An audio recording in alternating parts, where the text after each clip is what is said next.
I found my ex living on the streets, and the truth he told me made me cry. Before we begin, tell me something. Where are you watching this video from right now? Comment your city or country. I love seeing how far these stories travel. And of course, make sure to subscribe so you don't miss the next chapters. I post new dramatic stories every day, full of twists you'll never see coming. I've never been the kind of person who stares at strangers on the street. Life moves too fast for that. Work, deadlines, bills, responsibilities. You walk with your head down because sometimes feeling anything at all is a luxury you can't afford. But that day, something made me look. Something made me stop. It was a cold afternoon, the kind where the wind feels like it's slicing right through your clothes. The sky was gray, swollen with a rain that refused to fall. I had just stepped out of the subway, my backpack heavy on one shoulder, when I noticed a man sitting against the wall of an abandoned building. At first, he blended into everything else. The peeling paint, the trash bag beside him, the cardboard flattened under his legs. Another homeless figure in a city full of them. But then he lifted his head. And I froze. The face was thinner. The jaw covered in uneven stubble. The cheeks hollow. But the eyes were the same. Light brown with tiny golden flecks. Eyes I had memorized long ago. Eyes I once kissed tears from. Eyes I once loved. I felt my stomach drop. I blinked, thinking my mind was playing tricks. That stress was making me see ghosts. But no. It was him. Ethan. My ex. The man who vanished from my life 2 years ago without a message, without a goodbye, without leaving a trace. I stood there, the crowd flowing around me like a river around a stone. People bumped into me, muttered complaints, but I couldn't move. Couldn't breathe. He didn't notice me at first. His gaze was unfocused, drifting, as if he wasn't really present in his own body. His hands trembled slightly, resting on his knees. He looked exhausted, not just physically but spiritually, like someone who had been emptied out from the inside. My heart hammered in my chest. 1,000 emotions burst open all at once. Shock, anger, sadness, confusion, guilt, longing. I didn't know which one to grab. I didn't know which one to trust. I whispered his name before I could stop myself. Ethan. His head jerked toward me. And the moment our eyes met, something in his expression shattered. He didn't smile. He didn't cry. He just stared, as if I were a memory he wasn't sure was real anymore. Alex, he murmured, voice rough and cracked, like he hadn't spoken in hours, maybe days. Hearing him say my name again after so long hit me like a punch to the chest. My throat tightened. I crouched down slowly, afraid he might disappear if I moved too fast. What happened to you? I whispered. He blinked, as if the question physically hurt him. He lowered his eyes, shame spilling out of every movement. It's a long story, he said softly. One I'm not proud of. For a second neither of us spoke. Cars passed.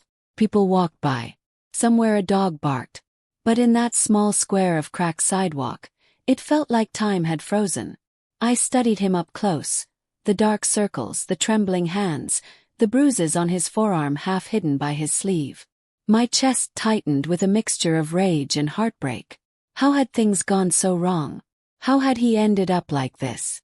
A part of me wanted to shake him, demand answers, scream at him for disappearing and letting me spend months wondering what I had done wrong. Another part wanted to wrap him in my arms, drag him out of the cold, feed him, bathe him, fix everything. But the part that won was the simplest. The human part. Come with me, I said gently. You can't stay out here. He hesitated. Fear flickered across his face. Alex, I don't think you want to hear what happened to me. I do, I insisted. I want to understand. Ethan swallowed hard. His voice dropped to a whisper. The truth. It's not what you think. And when you hear it. He looked away. You might hate me. My heart thudded painfully. Just tell me. He met my gaze then, and for the first time I saw something behind the exhaustion. Something dark. Something heavy. Something he had been carrying alone for far too long. I didn't leave because I wanted to, he said, barely audible. I left because someone made me. My breath caught in my throat. Made him. Ooh, why? But before I could ask another question, he flinched and pulled his coat tighter around his body, as if feeling watched. Alex, he whispered, voice shaking.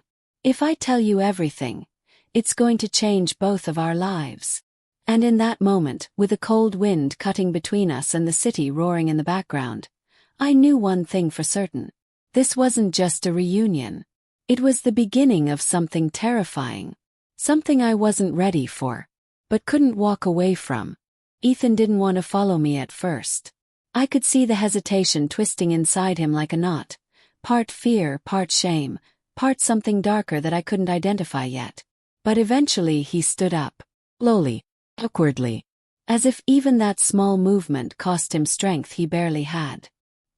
He swayed, and for a moment I thought he might collapse.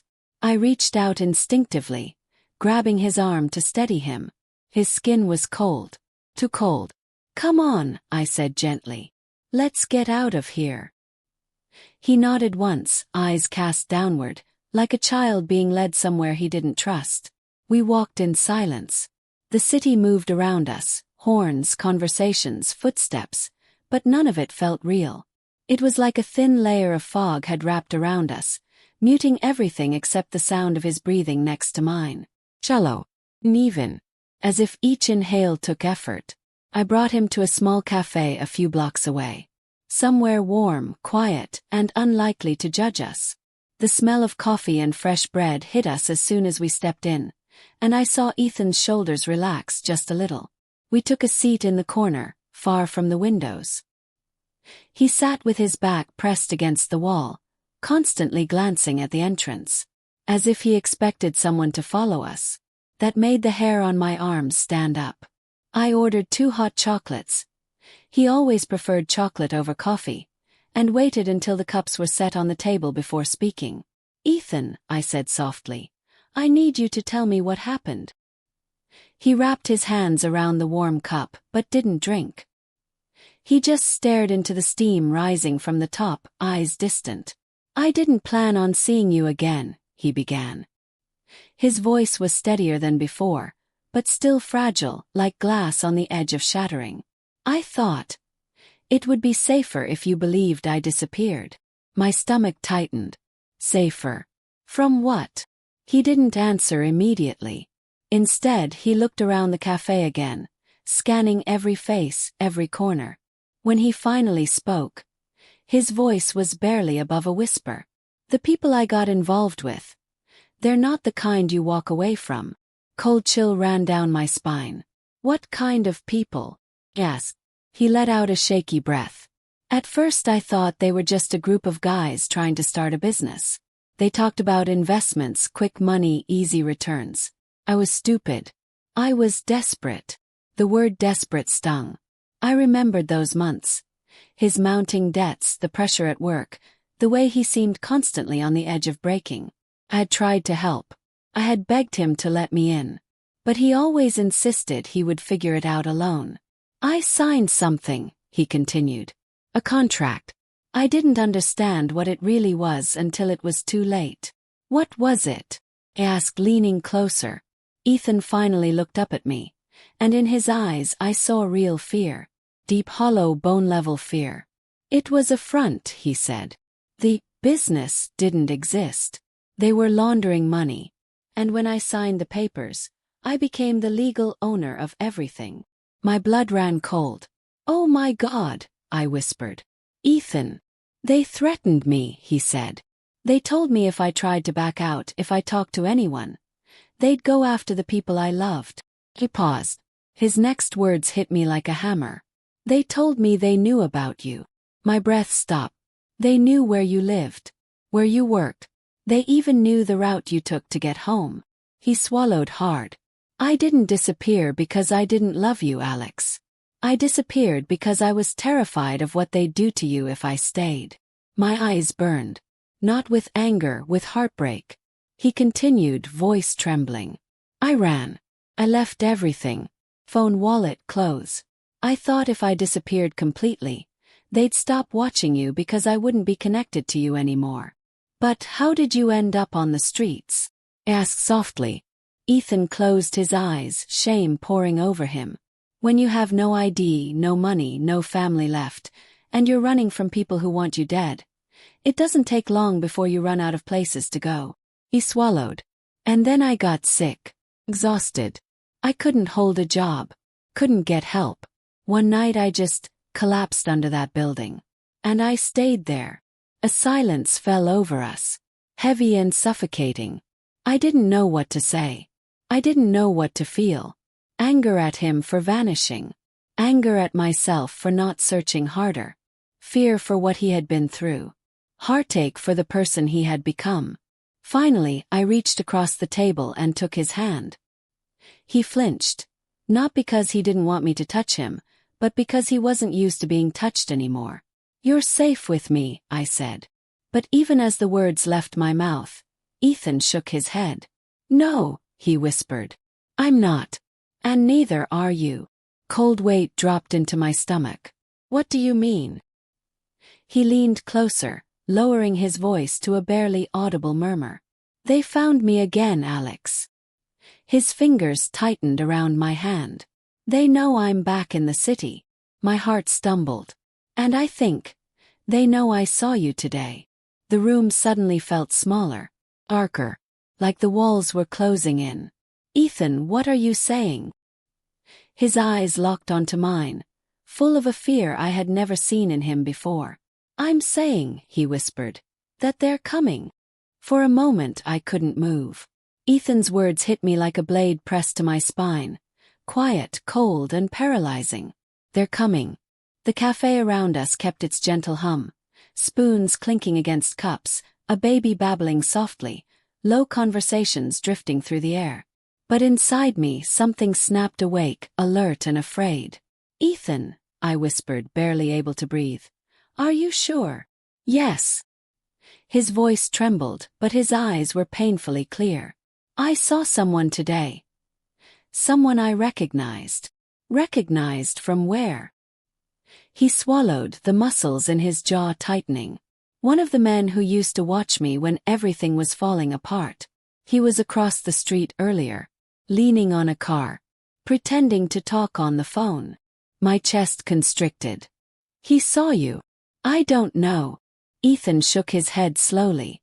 "But he looked at me like he did. And that's enough." I felt the pulse in my throat throb violently. The idea that someone dangerous was out there watching us even now made my skin crawl. "Why didn't you tell me right away?" "Yes." He looked down at his hands, at the cracks in his knuckles, the dirt under his nails. "Because I wanted to believe I was wrong. Because I didn't want to drag you into this again." "Ethan," I said firmly, "you're not dragging me anywhere. I chose to be here." He gave me a sad, fragile smile. "That's exactly what I was afraid of." There was a moment of silence between us. Not awkward, heavy. A silence full of everything we wanted to say but couldn't. Then the door of the cafe opened. A soft bell jingled. I wouldn't have thought twice, except Ethan stiffened instantly, eyes snapping toward the entrance like a hunted animal. His hand gripped the edge of the table so hard his knuckles turned white. A man in a black jacket stepped inside. He didn't look unusual. Short hair, clean-shaven, maybe mid-30s. But his eyes were scanning, searching. My stomach twisted. "Is that him?" I whispered. Ethan didn't answer. His breathing went shallow, uneven. His gaze stayed locked on the man, like prey watching a predator enter the room. The stranger walked past us, slow and deliberate. He didn't look our way, not directly. But his head tilted just slightly, as if he was aware of eyes on him. A small, unsettling smile tugged at his lips. I felt my entire body tense. He ordered a coffee, paid in cash, then turned around, cup in hand, and looked across the cafe. But Ethan inhaled sharply, flinching like he had been struck. My heartbeat thudded painfully against my ribs. The man held our gaze for a long, chilling second. Then he winked. Not a friendly wink. A warning. He walked out without drinking a drop of his coffee. The bell chimed again as the door closed behind him. For several seconds, neither Ethan nor I spoke. The air felt thick, like we were breathing through water. Finally, Ethan broke the silence. "We have to leave," he whispered. "We should call the police," I said. He shook his head violently. "You don't understand. These aren't people the police can protect us from." "That's impossible, Ethan. Someone must." "No one." His voice cracked. "They have people inside, Alex. You don't know what they're capable of." I stared at him, trying to piece together the magnitude of what he was saying. But the fear in his eyes wasn't imagined. It was real, deep, and carved into him like scars. He stood abruptly, nearly knocking his chair over. "We need to go. Now." I grabbed my coat and followed him out. The cold air hit my face like a slap. The street was busy, but I couldn't shake the impression that danger was everywhere. Behind every car, every window, every shadow. We walked fast, turning down side streets, weaving between crowds. Ethan kept glancing behind us. Each time he looked, his anxiety seemed to sharpen. "Where are we going?" I asked. "A place I used to hide," he said. "It's not much, but it's better than being out in the open." The place turned out to be an old storage building near the river. The metal door screeched as Ethan forced it open. Inside it was dim, cold, and smelled like rust. A few blankets were stacked in a corner, along with 2 bottles of water and a flashlight. "This is where you were staying," I whispered. "When I wasn't on the streets," he said softly. "I didn't want you to see this." I walked deeper into the room, my footsteps echoing slightly. "Ethan, we can't hide forever."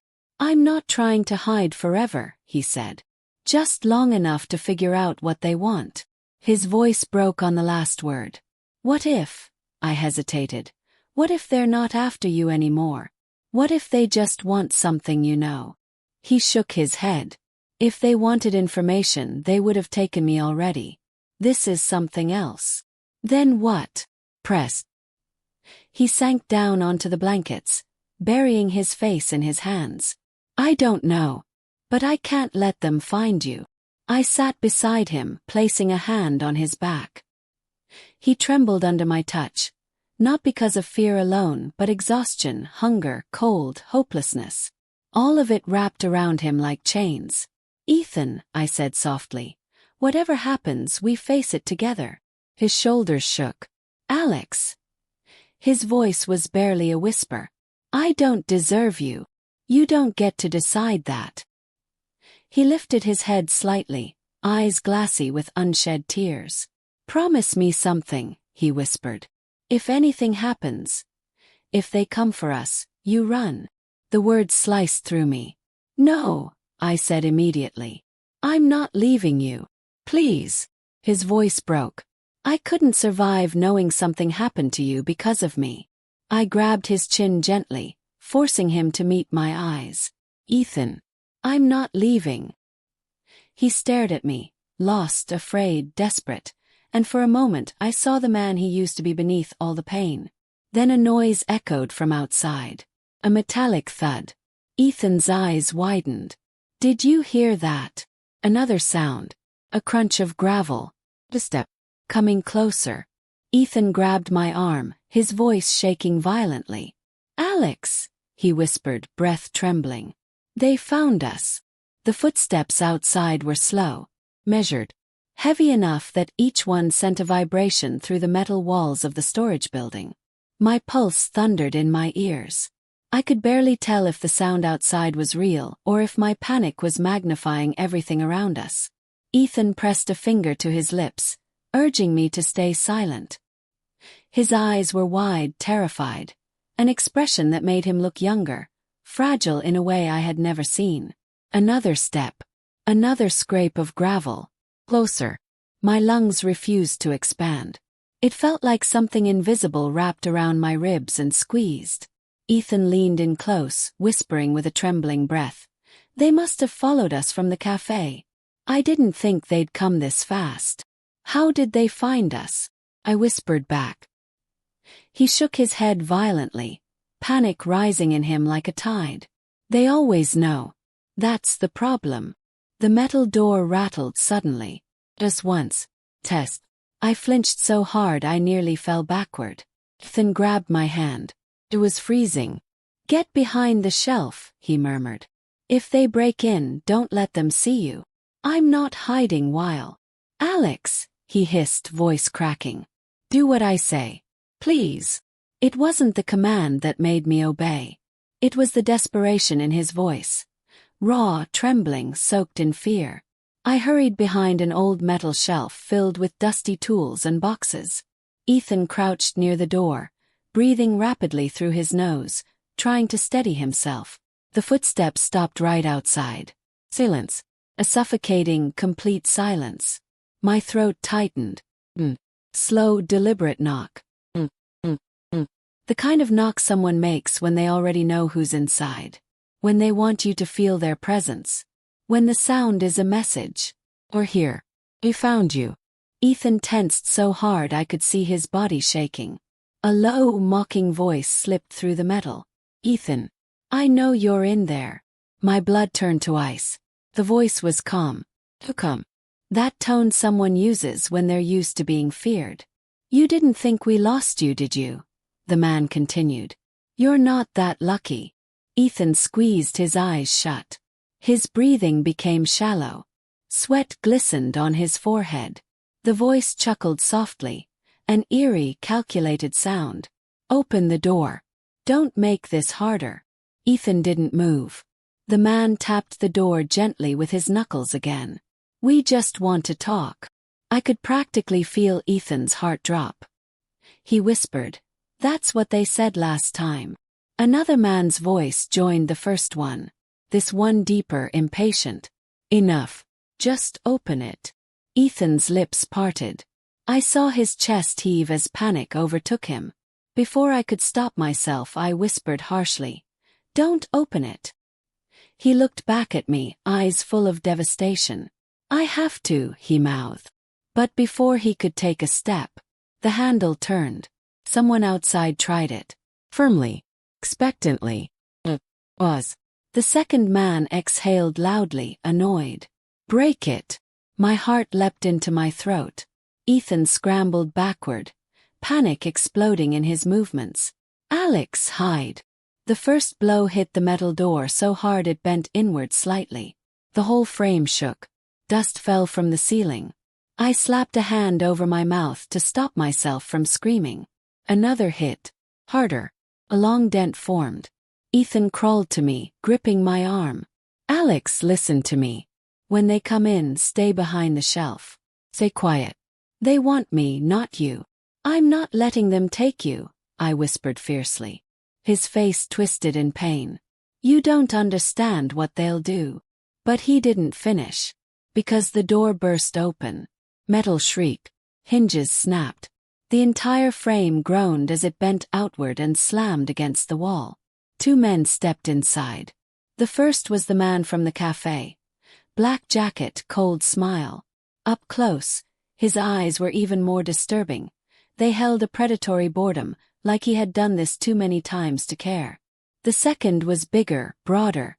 His expression unreadable. He carried something in his hand. A small metallic object that glinted under the dim light. Ethan rose slowly, hands shaking. Stay away from him, he said, voice cracking but brave. The man in the black jacket smirked. Ethan, you look terrible. This is what happens when you run from us.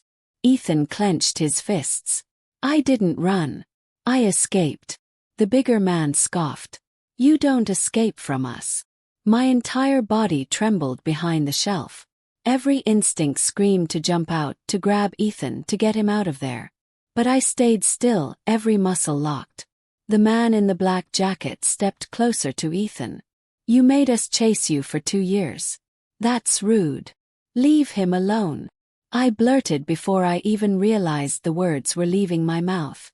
The room fell silent. Ethan closed his eyes in defeat. The man turned slowly, eyes scanning the room. Then he saw me. His smirk widened. Well, well. So this is the famous reason he disappeared. My heart pounded so hard I thought I would faint. The big man stepped toward me. Don't you touch him, Ethan shouted, lunging forward. But the man in the black jacket grabbed Ethan by the collar and slammed him into the wall so hard the impact echoed through the entire building. Ethan! He screamed. He collapsed to his knees, dazed. The man in the black jacket crouched beside him, gripping his jaw. You know the rules. When you belong to us, everything you love belongs to us too. My blood ran cold. His gaze flicked toward me again. And that includes him. I stepped forward, shaking. Leave him out of this. The man's smile faded. His expression hardened. Get up, he ordered Ethan. You're coming with us. Ethan's voice cracked. No, please, not him, don't hurt him. But they didn't even acknowledge his begging. The big man grabbed Ethan by the arm and yanked him to his feet. Ethan stumbled, trying to fight, but he was too weak, too malnourished, too exhausted. Stop! I cried, running toward them. The man in the black jacket blocked me with one hand, shoving me back so effortlessly I stumbled to the floor. Stay out of it, he growled. This doesn't concern you. I scrambled up, rage burning through my fear. It concerns me if you take him. The man looked at me with a chilling calmness. We don't want you yet. Those words sent a shiver through me. Ethan struggled helplessly. Alex, run. Please run. But the doorway was blocked. There was nowhere to go. The man in the black jacket leaned close to Ethan's ear, whispering something I couldn't hear. Whatever it was drained the color from Ethan's face. No, Ethan breathed. Not that. Please. The man straightened, cold satisfaction in his eyes. Then you know what to do. With that, the two men began dragging him toward the door. Ethan fought, desperate, wild. Alex! Don't follow me. Don't. Ethan! I screamed, trying to reach him. The man in the black jacket held up a single finger at me. A warning. Promise. Stay put, he said softly. Or next time we won't be so gentle. They pulled Ethan out into the night. His voice echoed down the street. Alex! Don't come after me. Please. Then it faded. Then it was gone. And I stood there in the cold metal room, shaking uncontrollably, the broken door swinging in the wind, knowing one thing with terrifying certainty. I would go after him, no matter what. For a long time I didn't move. The night wind pushed through the broken doorway, rattling the loose metal like a dying breath. The room felt colder without Ethan in it, empty in a way that didn't belong to space but to fear. Hollow I could feel in my bones. I walked outside slowly, each step heavy, as if the ground itself was trying to pull me down. The alley was quiet, too quiet, as though the world was holding its breath after witnessing something it shouldn't have seen. He was gone, dragged away into the dark by men whose names I didn't know, but whose intentions were unmistakable. And I had done nothing. That thought carved into my mind like a blade, sharp and merciless. I turned back to the building. There was no reason for me to go inside again, except for one thing, Ethan. This place held the last traces of him. His hiding spot, his fear, his desperation, maybe even answers. Inside, the dim light flickered weakly. Dust floated in the air like tiny ghosts. I stepped around the fallen door and walked toward the corner where Ethan had kept his meager belongings. Blankets, cracked plastic cup, 2 bottles of water, flashlight, a pile of clothes that looked like they had been washed in the river and dried in the shadows. And something else. A folded piece of paper, tucked beneath one of the blankets. My pulse quickened. I hesitated because touching it felt like crossing a threshold I couldn't return from. But I reached down anyway and slid the paper free. My fingers shook as I unfolded it. It wasn't long. Just a few sentences, written in Ethan's desperate, uneven handwriting. If they find me again, I won't survive. If you're reading this, it means they came back. Please don't follow me. They will hurt you to get to me. The last line was smudged, as if written with trembling hands or tears. I'm sorry, Alex. My chest tightened so violently I had to steady myself against the wall. I reread the note again, then again, as though somewhere between the words he had left a map, a clue, a way to save him. But all I found was fear. And now mine. I pressed the note against my forehead, trying to breathe through the rising panic. My mind raced. Where would they take him? What would they do to him? Who were they? And why did they want him alive? I shoved the note into my pocket and forced myself to think logically. There were 4 possibilities. 1. They were planning to kill him. 2. They needed information from him. 3. They wanted to punish him. 4. They wanted to use him. None of those possibilities were comforting. But there was one thing that disturbed me more than all the others. When the man in the black jacket whispered in Ethan's ear earlier, Ethan had reacted with pure terror. He knew exactly what they wanted. And he would rather die than give it to them. I needed answers, desperately, but I had nothing. No names, no clues, no direction. Just the fading echo of Ethan's screams in my mind. I sat on the floor, pressing my fingers into my temples. The smell of rust and damp concrete filled my lungs. And then, something clicked. Fate. Ethan had said he'd seen someone watching him earlier. That meant someone else might have seen those men. The barista. The customers. The security camera. Hope sparked. Weak. But enough. Ran. My footsteps echoed through the empty street as I sprinted back toward the cafe, ignoring the cold air burning my lungs. When I reached the small brick building, the lights were still on. People still sat inside, unaware that only hours earlier, someone had been hunted at one of those tables. I pushed the door open. The bell jingled cheerfully, a jarring contrast to the dread thrumming through my veins. The barista looked up, startled. "You're back. Are you okay? You left so fast before. Did you see them?" I asked, breathless. 2 men. One tall, one in a black jacket. They were watching someone. "Did you see them?" She blinked, confused. I remember a guy in a black jacket. He ordered coffee and left. And the other one? Pressed. She hesitated. I didn't see anyone else. My heart sank. "Do you have security cameras?" I asked. She nodded slowly. "Yes, but we can't just show footage to anyone. Only if there's a police request or—" "I don't need all the footage," I interrupted. "Just tell me if the man in the black jacket was alone."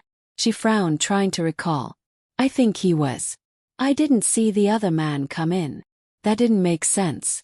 The second man had been outside, waiting, watching, coordinating. "Do you know what kind of car he got into?" I asked. "No. He just walked out and left." I thanked her and stepped away from the counter, the realization settling like a weight in my stomach. They were careful, organized, professional.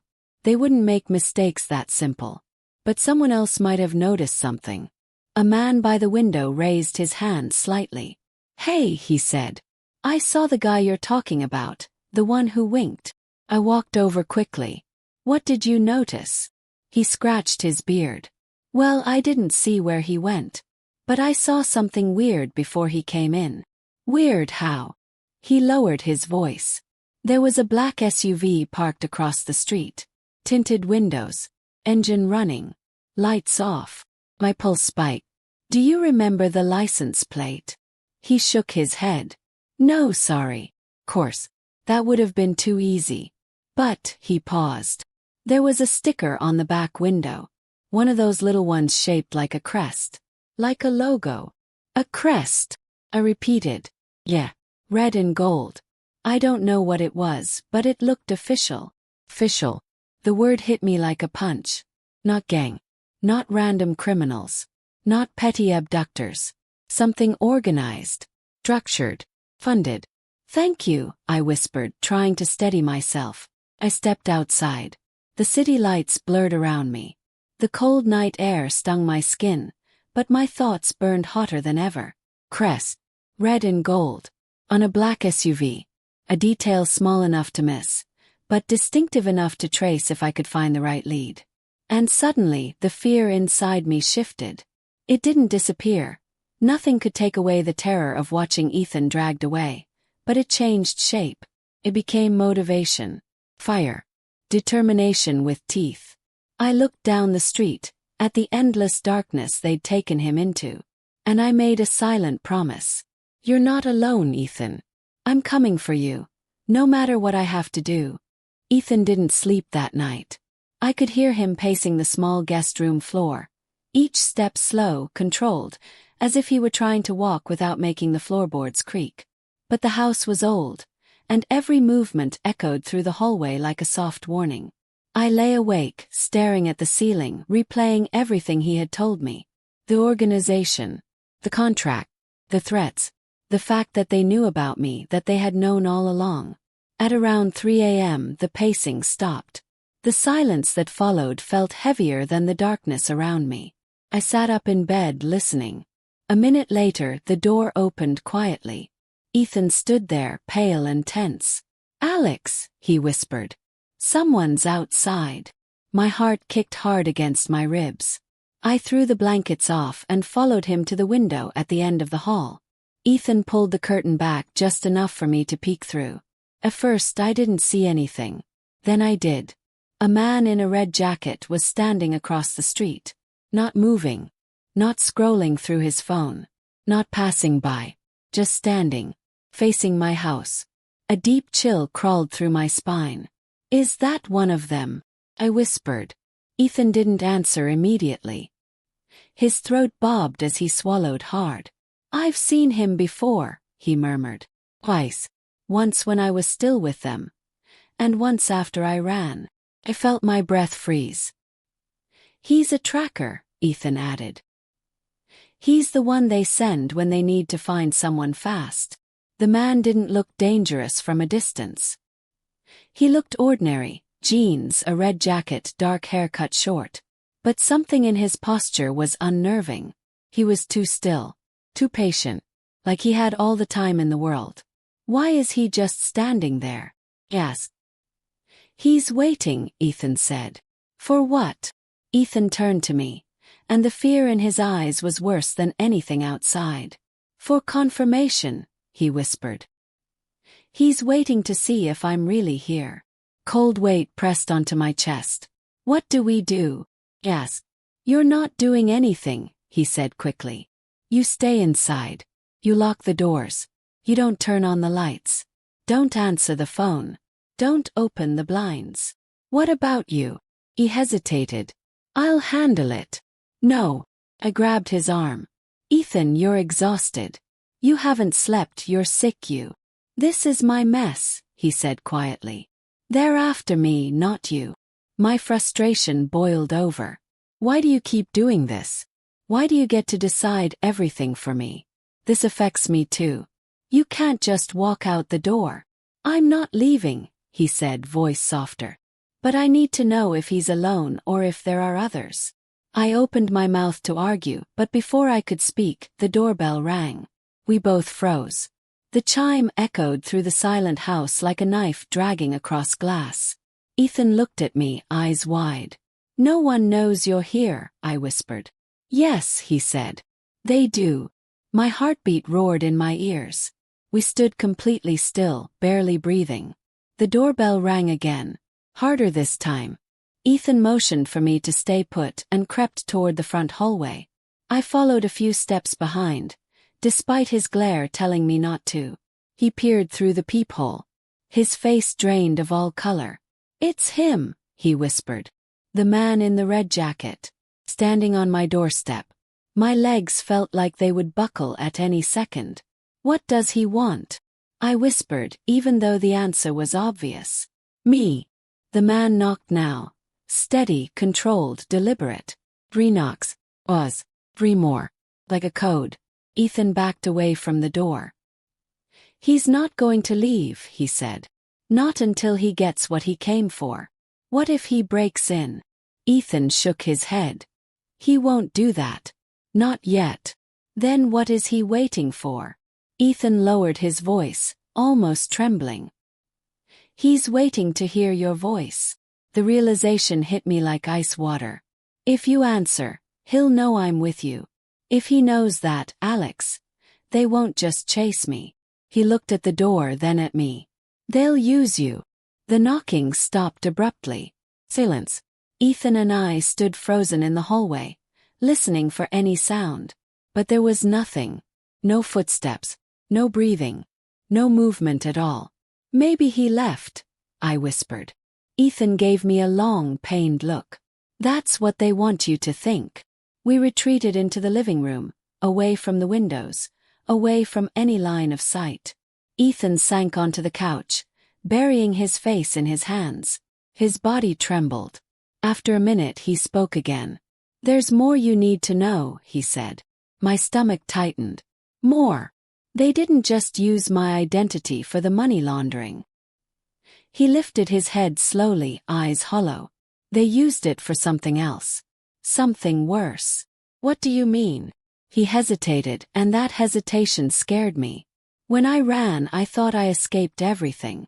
But last month, he swallowed. Last month, someone reached out to me. Who? A woman, he said quietly.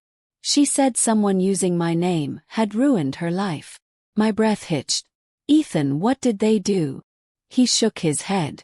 I don't know. She didn't give details.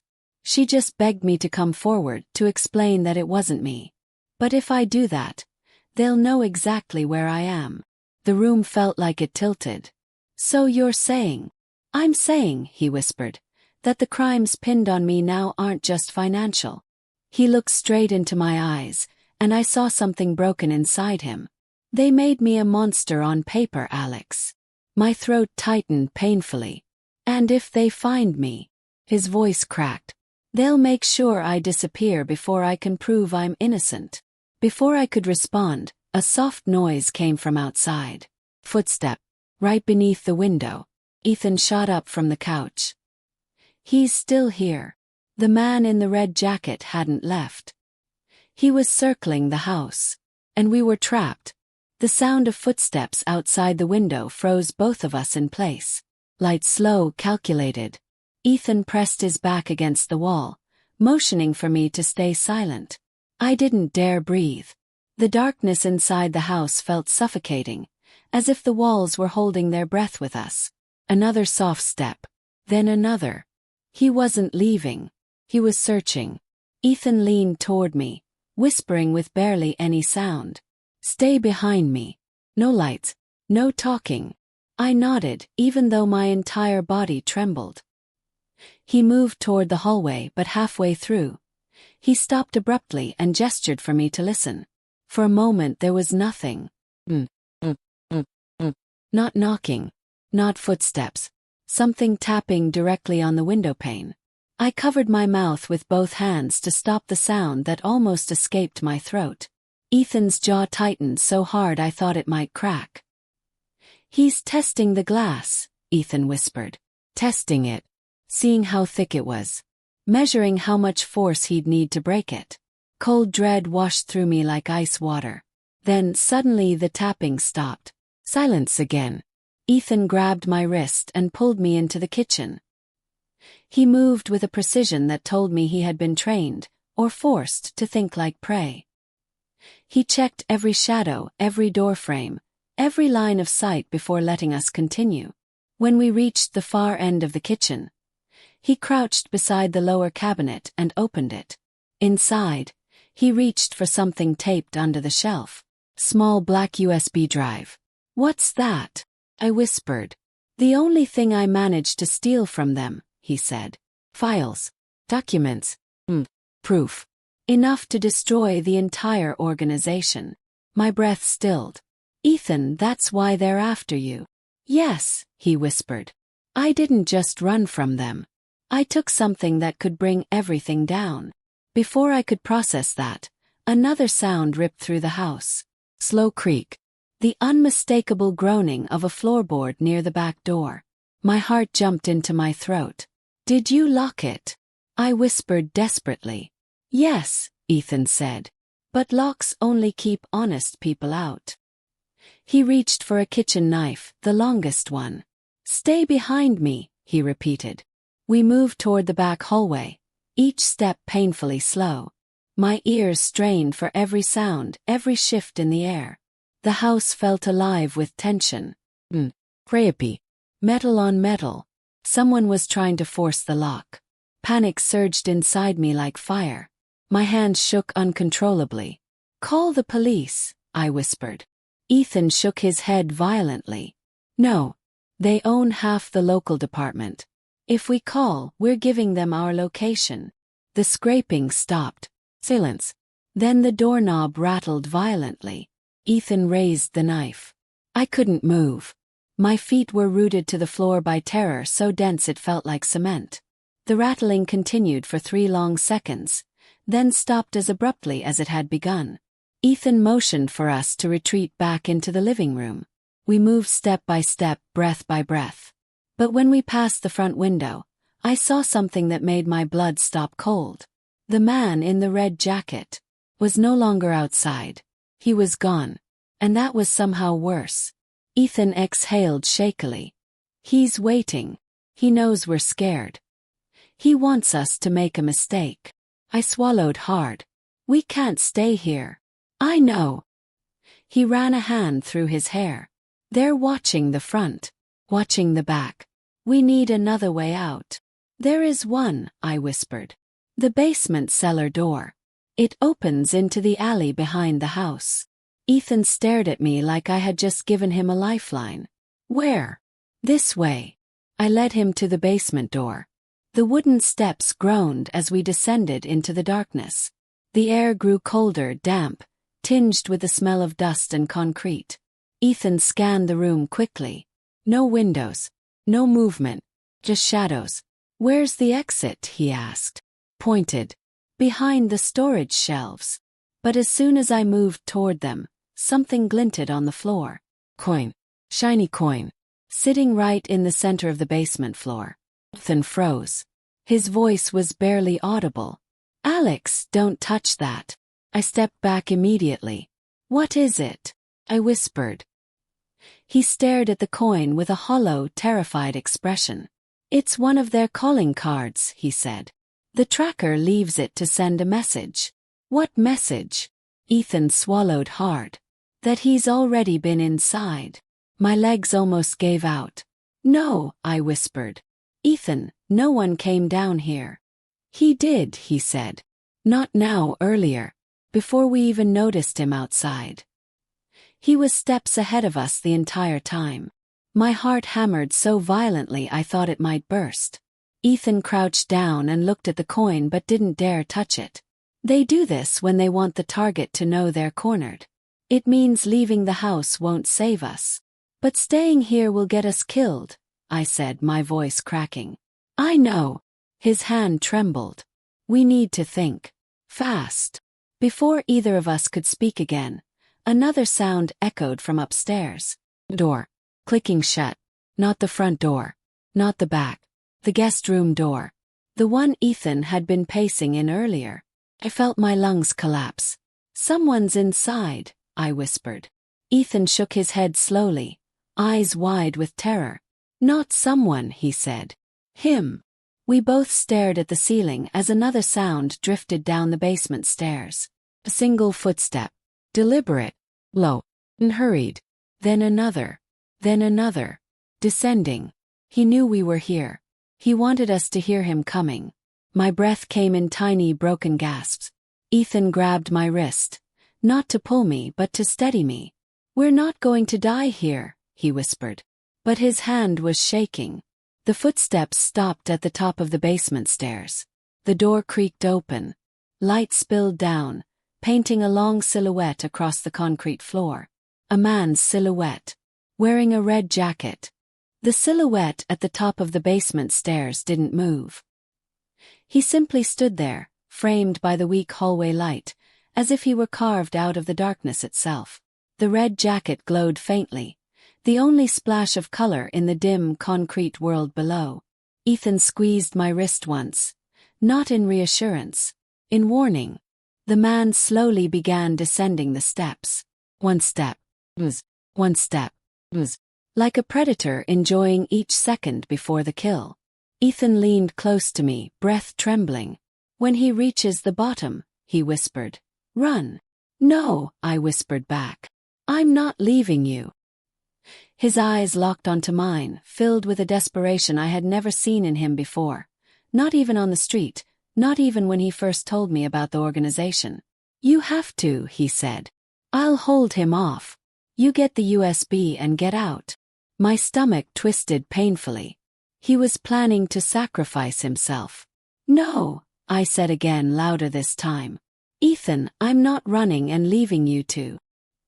He put a finger to his lips, eyes wide. The footsteps had stopped. He was halfway down the stairs. Close enough that I could see the faint outline of his face.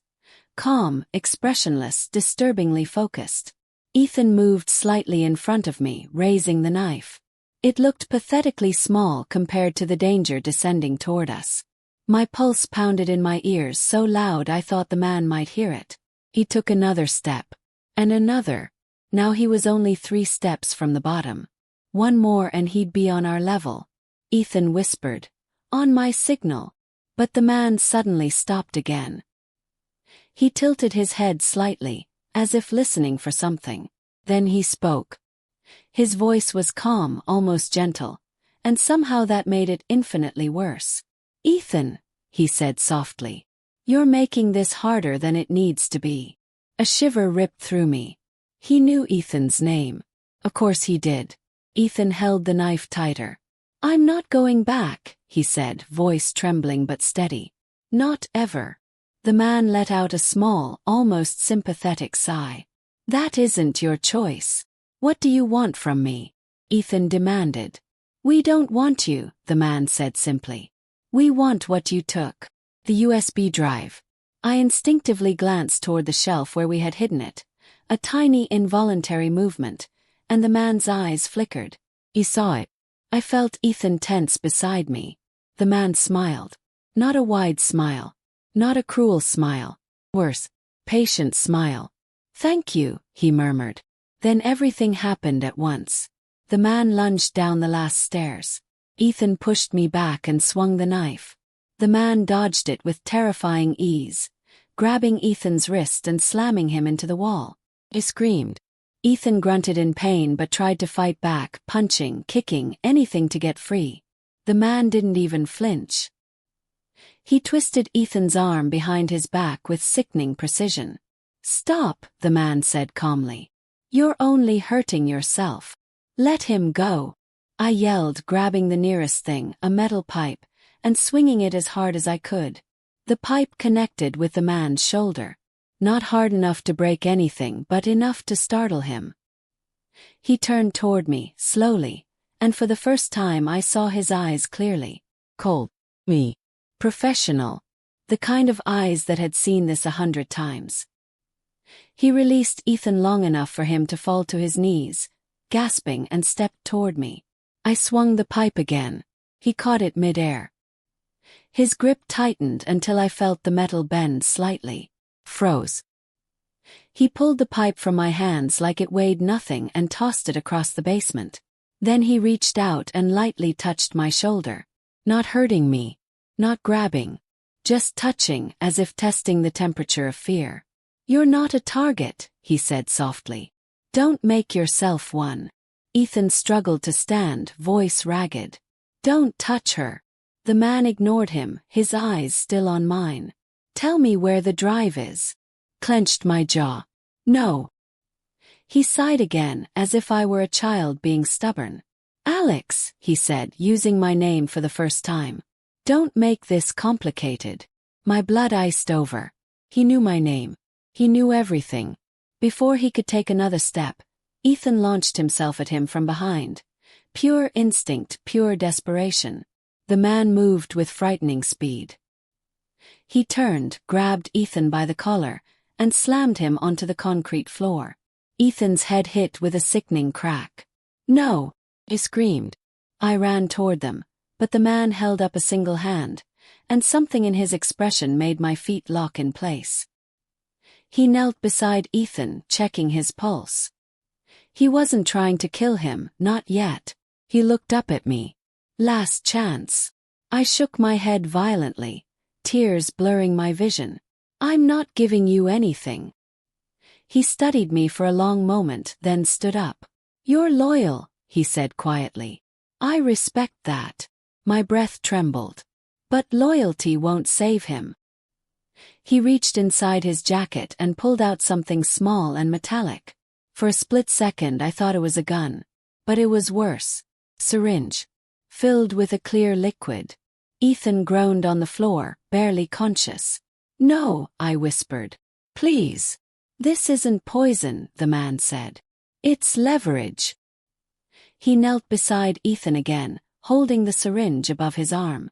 Give me the drive, he said calmly. And he walks out of here alive. My entire world tilted. I looked at Ethan, bruised, bleeding, barely aware. I looked at the man, patient, confident, already certain of the outcome. And I realized something terrifying. He didn't need to kill Ethan. He just needed to break him.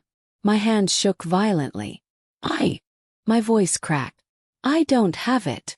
The man's head tilted slightly. Lie. And he knew it.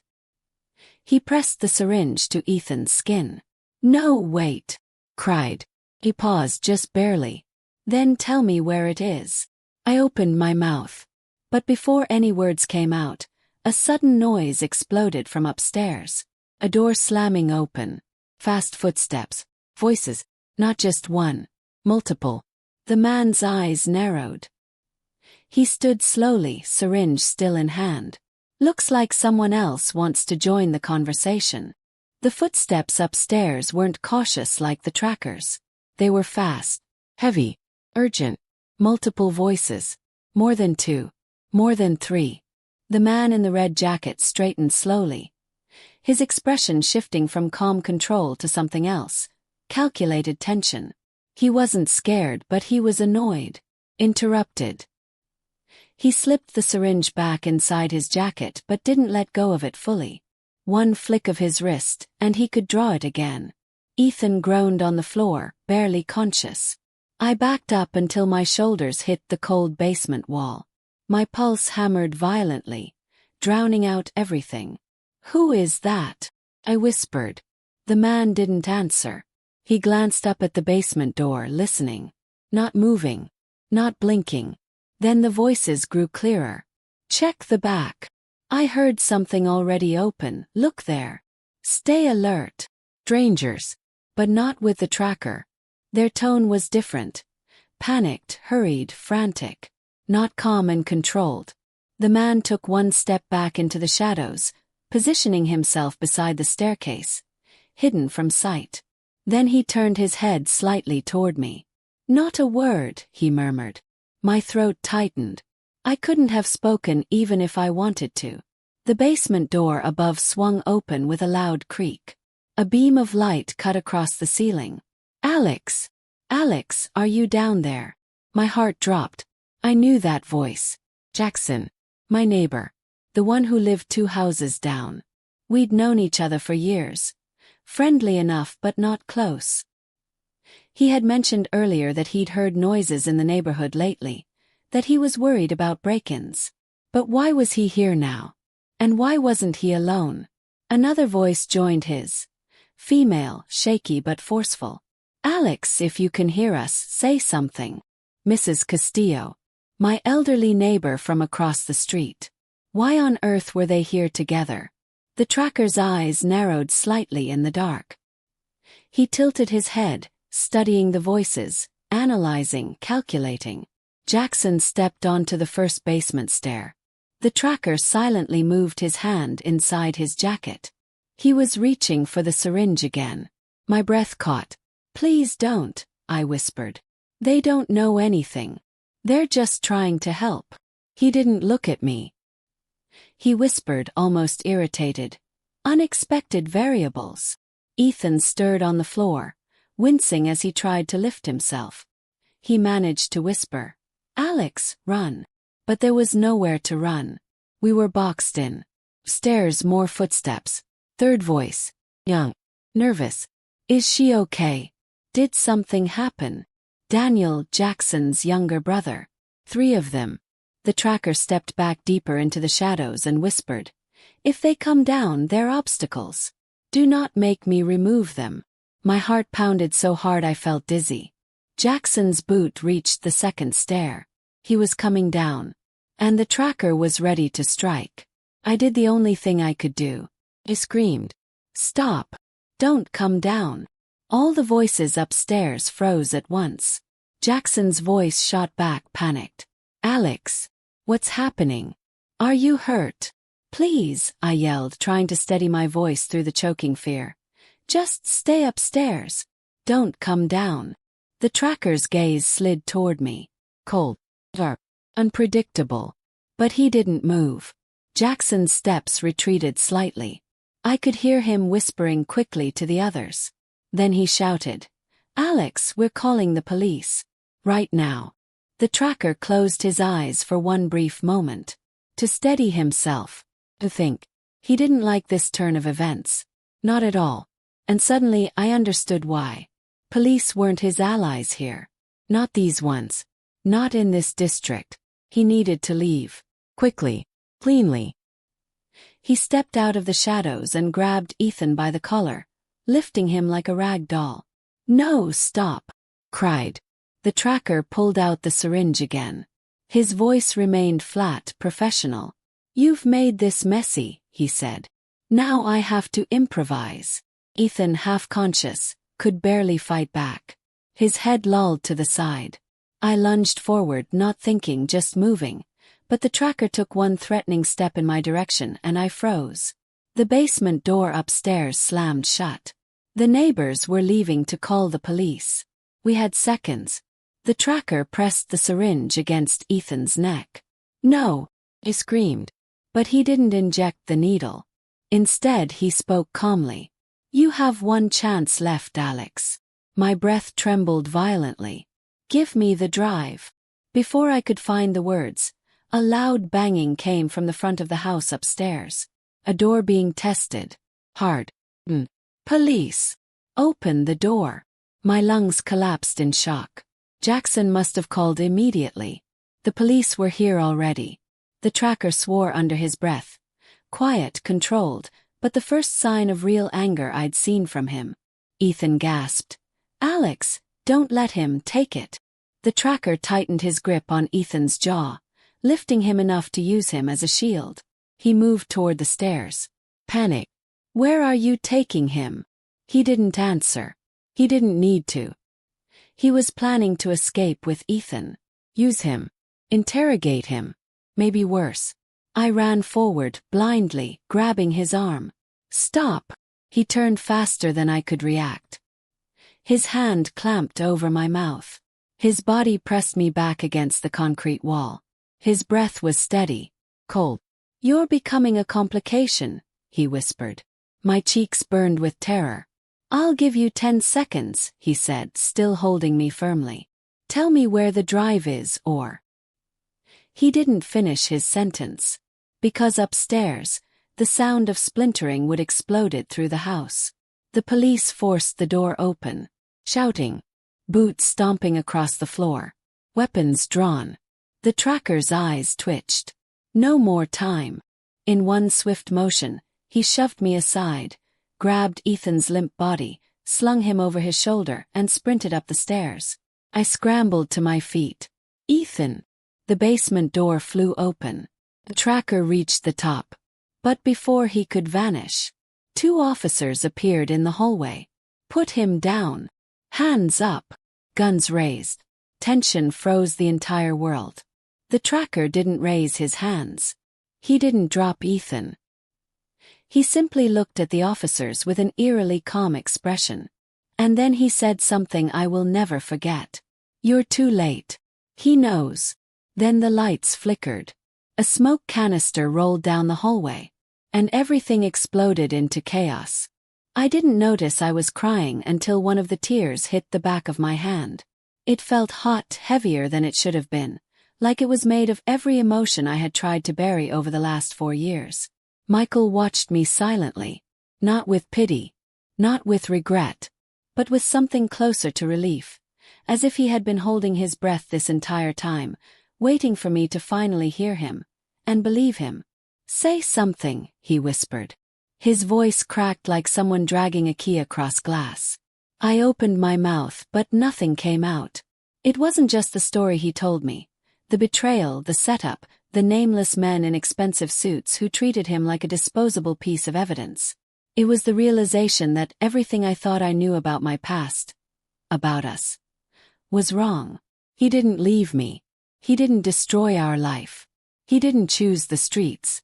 He survived what someone else tried to bury him with. "I don't know what to say," I finally managed. My voice didn't even sound like mine. Michael wiped his nose with the back of his hand. "You don't have to forgive me," he said. "You don't even have to let me stay. I needed you to know the truth before I disappear again."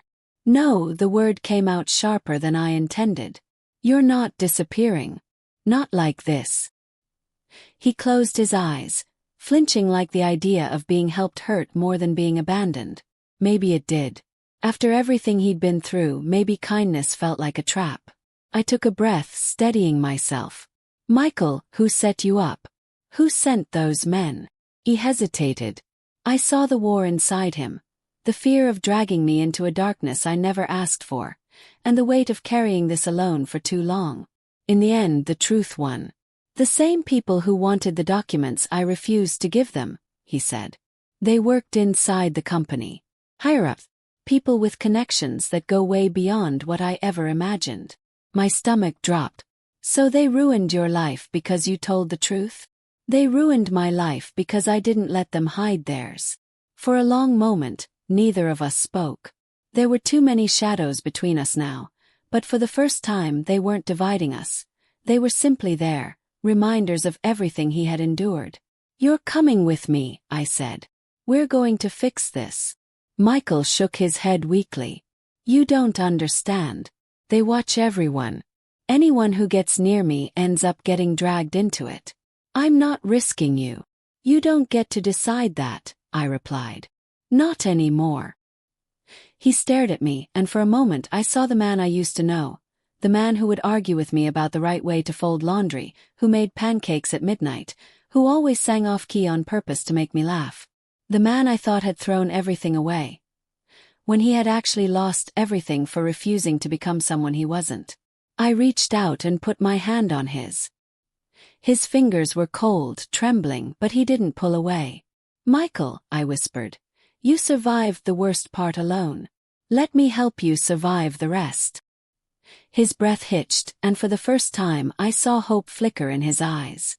It was fragile, faint, but it was there, a spark fighting through years of darkness. "Okay," he said finally. "Okay." We stood up together. His legs shook, and I steadied him without hesitation. People walking by didn't look twice. Just another pair of strangers in a city full of them. They had no idea this moment was the ending of one story, and the beginning of another. When we reached the corner, Michael stopped. "There's something else I didn't tell you," he said. My heart tightened. "What is it?" He looked at me with a seriousness that froze the air around us. I wasn't the only one they were after. Someone else tried to expose them, and they disappeared. I don't know if they're alive.